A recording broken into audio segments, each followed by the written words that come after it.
Hello folks, welcome back to the Edupedia world, and I am Abhinay Gupta. So today again we are continuing with the standards on auditing, right? And the standard on auditing that we will be starting today actually is SA 315, which says identifying and assessing the risk of material misstatement through understanding the entity and its environment. So with this name, what do you basically understand? That over here in this particular standard on auditing, we are not going to do any kind of checking. We are not performing any procedure to find out the cause behind any error or to find out what are the misstatements or anything like that. Right? In this essay, we are only and only concerned with collecting the informations. Right? So this is one of the most important standards on auditing that you will be doing in your entire syllabus, right? And this is one of the most difficult as well for the students.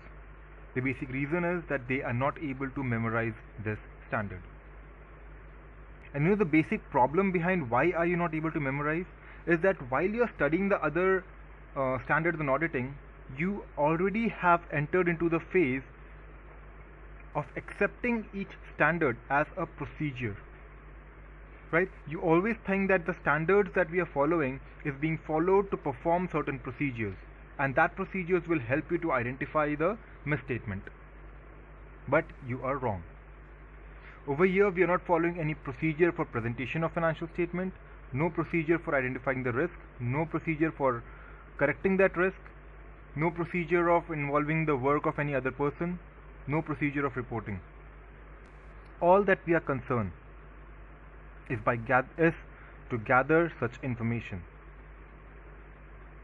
that will help us to assess the risk of material misstatement, that is the ROMM, right? And how do we do that? How do we get those information? How do we identify those risks? We will identify them through understanding the entity and understanding the environment around the entity, right? So you just have to take the understanding and assess the risk. That is the overall purpose behind this essay. And whenever you are talking about this essay, whenever you are thinking about any concept in this essay, the only thing you need to keep in mind is that we are just trying to understand the entity. We are just trying to understand its environment, and we are trying to assess the ROMM, right? So what are the basic objectives of the standard 315? We have three kinds of objectives, right? Your objective, as per the name suggests, is to identify and assess the ROMM. That is a prime objective, right?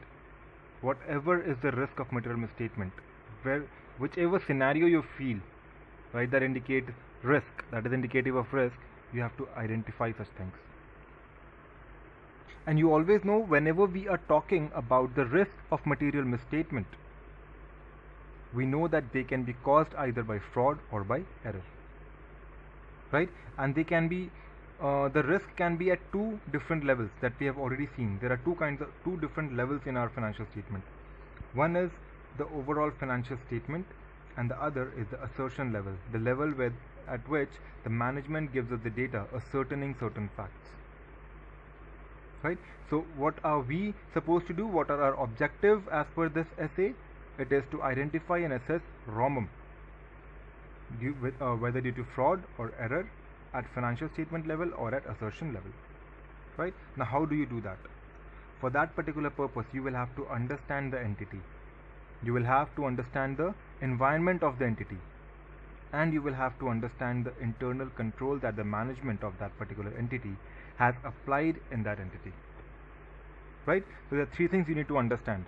As per the heading, it is entity and the environment, and otherwise, in order to gain the pervasive understanding of the entity, you need to gain certain knowledge on the internal control, right? And then finally, you need to design and implement responses to that assessed risk of material misstatement, responses to ROMM. By response, we do not mean that we are trying to eradicate that risk or we are trying to perform certain procedures so that the risk is minimized? No, because this essay does not have such objectives. Ultimately, that is our final purpose, to reduce that risk. But over here, when we are talking about response to the risk, we basically mean to understand what are we supposed to do once we have assessed the risk, and before doing certain procedures to minimize it, what is it that happens in between. So once you have identified the risk, all you have to do is that you have to assess, you have to evaluate that risk. What is the weightage of that risk, right? How does that risk, basically when you know the risk area, that this is the area where we can have risk, then you have to evaluate what are the parameters that could lead to risk, right? And then you will relate it to what could go wrong in the entity, and finally consider what is the likelihood that after this risk the misstatement will occur. The occurrence of the misstatement, that is the final conclusion that you will draw. That will be your response to that risk, because risk, if you understand, is not misstatement. It is a risk that yes, there is a possibility of that misstatement to occur, but the misstatement not necessarily has occurred. There may be a misstatement, there may not be a misstatement. That is the concern that we'll see in other standards. Over here, all we need to see is whether there is a risk. If yes, what is the probability, how intense it is, can something go wrong, what is it? That is all, right? So you understand the objective. It is to identify and assess the ROMM, whether due to fraud or error, at the financial statement and the assertion level. How? By understanding the entity, its environment and the internal control. What do? Then you design and implement responses to the assessed risk of material misstatement. Clear with the objective? Next, we need to see what are the risk assessment procedure. In short, we call it as RAP, R-A-P, risk assessment procedure. Now, what do you mean by risk assessment procedure? What are the procedures that you apply in order to be able to assess the risk? So, in short, one-liner, if you want to understand what RAP is, then RAP is the procedure performed to meet the objective. And what was your objective? To identify the risk of ROMM. How? By understanding entity, its environment and internal control, and then responses to the assessed risk. So basically, if we talk about what ROMM is, then ROMM is the audit procedure which is performed to obtain an understanding of the entity and its environment, and also the internal control, right? Why? To identify and assess the ROMM, whether due to fraud or error, at financial statement or assertion level. So if we have divided the objective into three parts, then this is talking about the first two parts. So the procedure that you do in order to accomplish the first two objectives, that is actually the entirety. It is one objective. We have divided it into certain parts so as to be able to remember it, right? So RAP is the process which helps you to identify the or to meet the first two objectives, right? Now basically, if I ask you, how would you understand the entity? How would you understand the environment inside and outside the entity? In a layman's term, just think that there is a new client that has come up to you, right? How do you plan to assess the client? How do you plan to actually understand that client, understand the environment of that client? So first and the foremost thing is that you can perform analytical review procedures, analytical procedures. So what is analytical procedures? Analytical procedures basically are the procedures that help you to undergo a comparative study, right? If I take an example, then you set ratios, that if this moves this, then this is moving this. That is the industrial ratio, and then you will compare what is the movement in your industry, right, in your entity. So by analytical procedures, basically you are able to compare what is the shift from the previous year to this year, what is the difference between the environment and the entity, right? So whenever you are performing analytical procedures, right, you are basically doing the critical analysis, the technical analysis, right? You also undergo inquiry. So if you talk about the components, it is inquiry, analytical procedure, observation and inspection. So if you want to understand the entity, right, you make inquiries, right? You go and ask, right, the employees of the entity, if you want some data.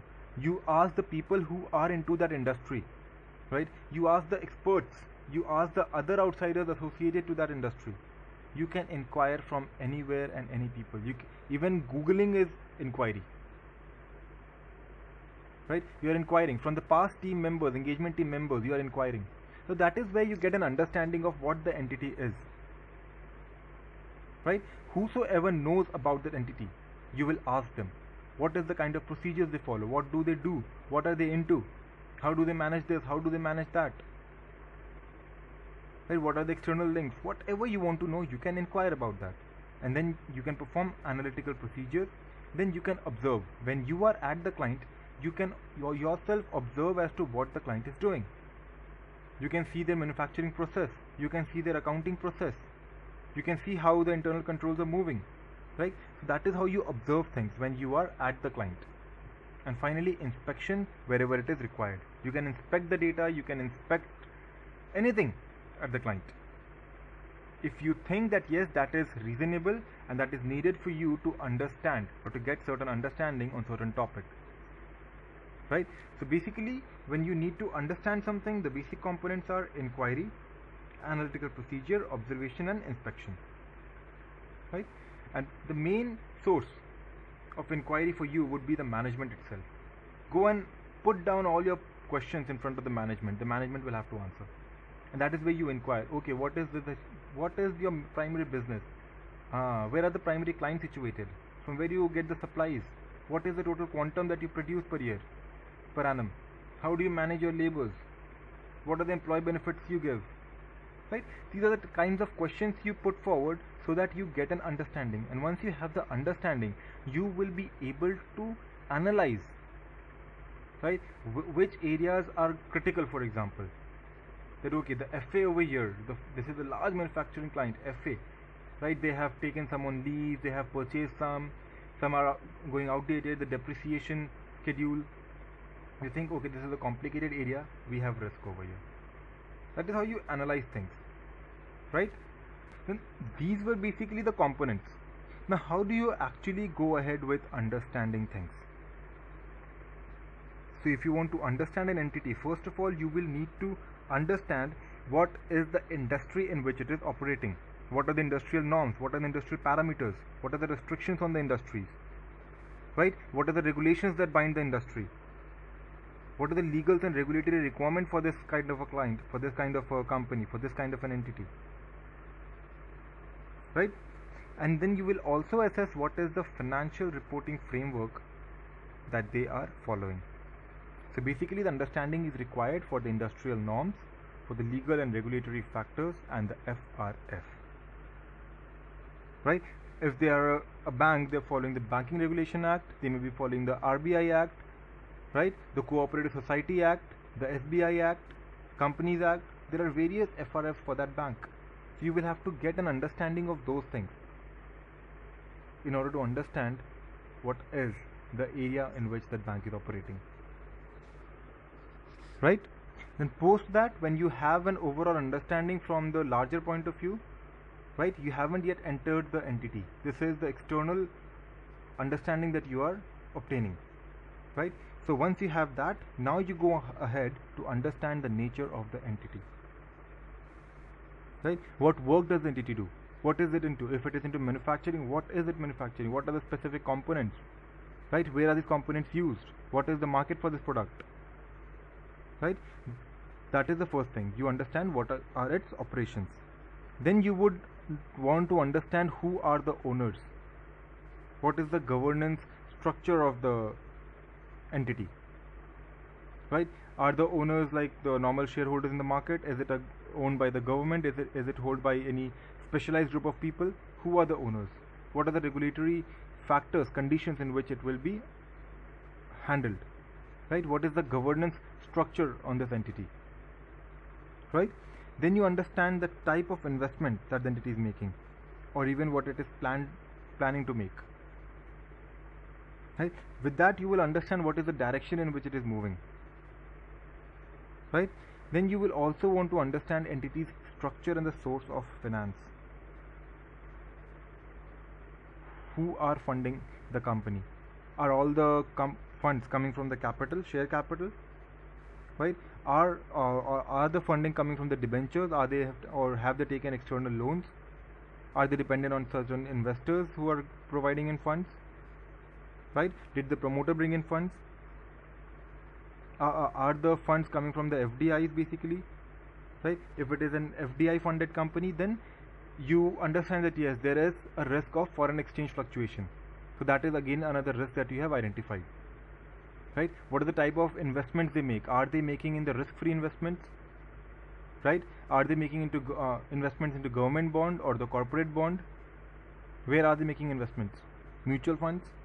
Are the investments safe? Are they taking risky investments for high return? Are they risk averse? Right? What are the kinds of investment they are making? Because that will again tell you the area of risk for them. Right? Ownership and governance. If it is managed by the government, it is a less riskier thing. But if the governance or ownership structure is very complicated, then that is again another area where you need to get into to identify the risk. Right? Then when you have already analyzed the external portion, the environment, FRF, reporting, the industry, coming in, what are the ownership, what is the operation, what are the type of investments, how is it funded, finance, these things done. Then you will see that okay, for its operation, right, or for its working, management has incorporated certain accounting principles and policies that they are following for the financials. As an auditor, basically you are concerned with the financials. So you will see what are the accounting policies that the management are using, right? So if the accounting policy is very complicated, there is a high risk. If the accounting policy that the entity is using is a little outdated one, and you have new and better accounting policies coming up, then these are how you basically try to analyze what is the level of risk into which the client is. Right? Are they following the FIFO method, the weighted average method for the inventory? For the depreciation, is it straight line method? Is it WDV method? What are the kinds of principles and policies that they are following?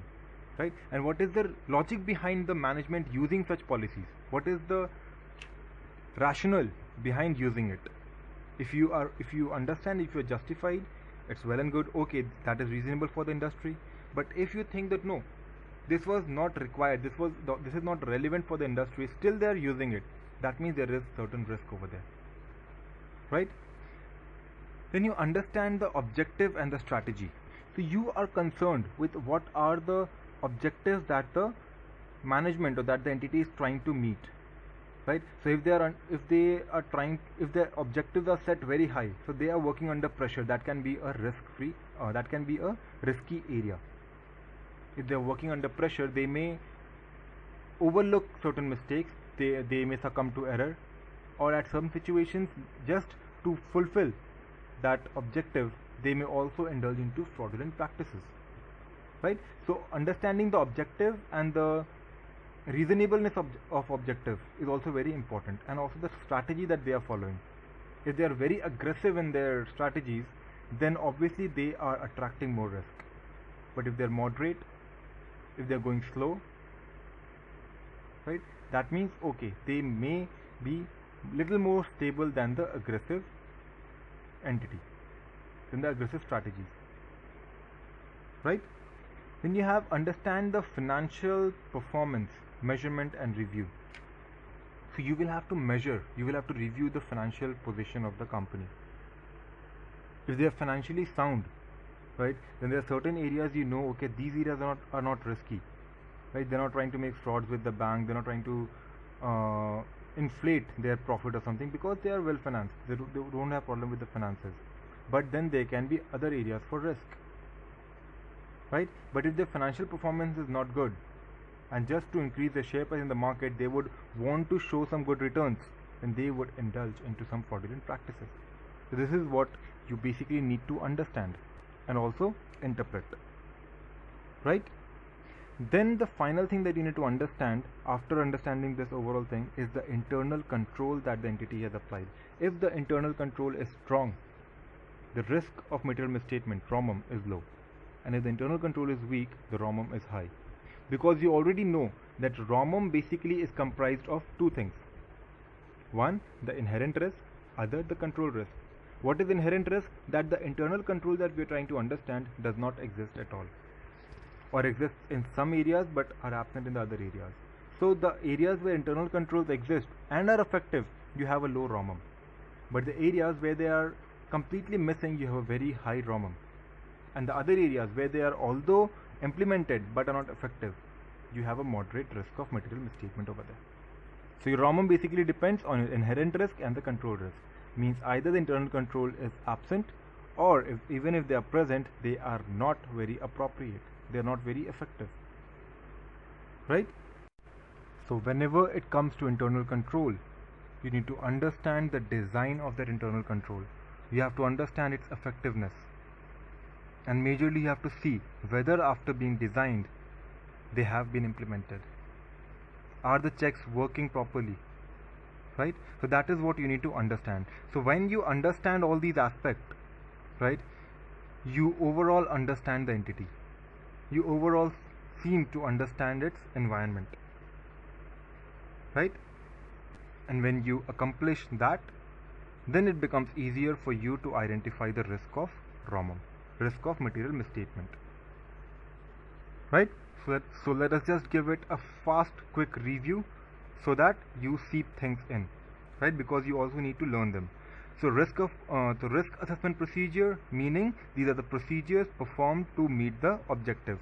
What are the objectives? To understand entity, environment, and internal control, and also to assess the ROMM due to fraud or error at financial statement or assertion level, right? Then what are the components that will help you to assess the risk? What are the components that would be part of the risk assessment procedure? It would be inquiry, analytical procedure, observation, and inspection. Right? What do you understand? So if we talk about the environment, you understand the industrial norms, the legal regulatory factors, and the financial reporting framework that the entity is following. That is to understand the environment. Then if you want to understand the entity, first you'll have to understand its nature. What is the nature of the entity?